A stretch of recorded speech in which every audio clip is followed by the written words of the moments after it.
Mr. Bruner parked his wheelchair at the base of the handicapped ramp. He ate celery while he read a paperback novel. A red umbrella stuck up in the back of his chair, making it look like a motorized cafe table. I was about to unwrap my sandwich when Nancy Bobofet appeared right in front of me with her ugly friends. I guess she'd gotten tired of stealing from the tourists. She dumped her half-eaten luncheon in Grover's lap. "Oops." She grinned at me with her crooked teeth. Her freckles were orange, as if somebody had spray-painted her face with liquid Cheetos. I tried to stay cool. The school counselor told me a million times, "Count to 10, get control of your temper." But I was so mad that my mind went blank, and a wave roared in my ears. I don't remember touching her, but the next thing I knew, Nancy was sitting on her butt in the fountain, screaming, "Percy pushed me!" Miss Dodds materialized next to us. Some of the kids were whispering, "Did you see? The water? It grabbed her." I didn't know what they were talking about. All I knew is that I was in trouble again. As soon as Miss Dodds was sure that poor little Nancy was okay, promising to get her a new shirt at the museum gift shop, etc., etc., Miss Dodds turned on me. There was a triumphant fire in her eyes, as if I'd done something she'd been waiting for all semester. "Now, honey." "I know," I grumbled. "A month of erasing workbooks." That wasn't the right thing to say. "Come with me," Miss Dodds said. "Wait," Grover yelped. "It was me. I pushed her." I stared at him, stunned. I couldn't believe he was trying to cover for me.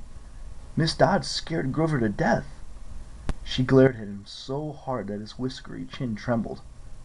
"I don't think so, Mr. Underwood," she said. "But you will stay here." Grover looked at me desperately. "It's okay, man. Thanks for trying." "Honey," Miss Dodds barked at me. "Now."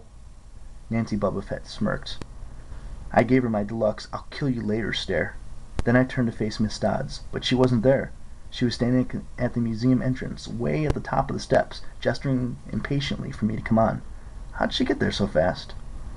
I have moments like that a lot, when my brain falls asleep or something, and then the next thing I know, I've missed something, as if a puzzle piece fell out of the universe and left me staring at a blank piece. The school counselor told me it was part of my ADHD, my brain misinterpreting things. I wasn't so sure. I went after Miss Dodds. Halfway up the steps, I glanced back at Grover. He was looking pale, cutting his eyes between me and Mr. Bruner, like he wanted Mr. Bruner to notice what was going on, but Mr. Bruner was absorbed in his novel. I looked back up. Miss Dodds had disappeared again. She was now inside the building at the end of the entrance hall. Okay, I thought. She's going to make me buy a new shirt for Nancy at the gift shop. But apparently that wasn't the plan. I followed her deeper into the museum. When I finally caught up to her, we were back at the Greek and Roman section. Except for us, the gallery was empty. Miss Dodds stood with her arms crossed in front of a big marble frieze of the gods. She was making this weird noise in her throat, like growling. Even without the noise, I would have been nervous.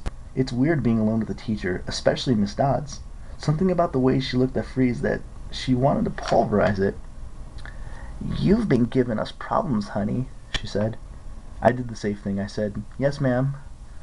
She tugged on the cuffs of her leather jacket. "Did you really think you would get away with it?" The look in her eyes was beyond mad.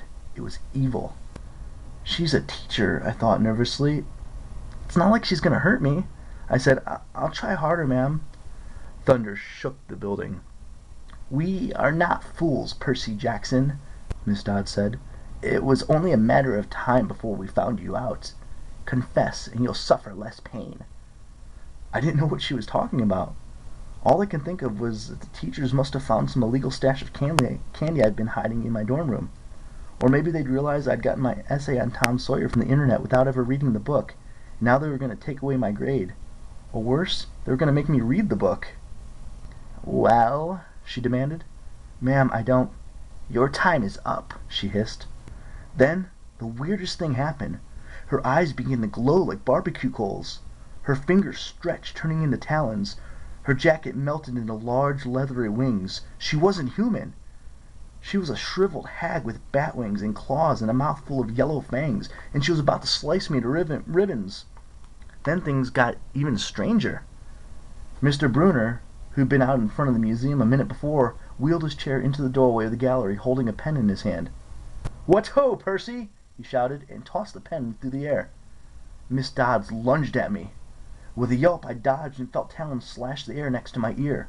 I snatched the ballpoint pen out of the air, but when it hit my hand, it wasn't a pen anymore. It was a sword. Mr. Bruner's bronze sword, which he always used on tournament day.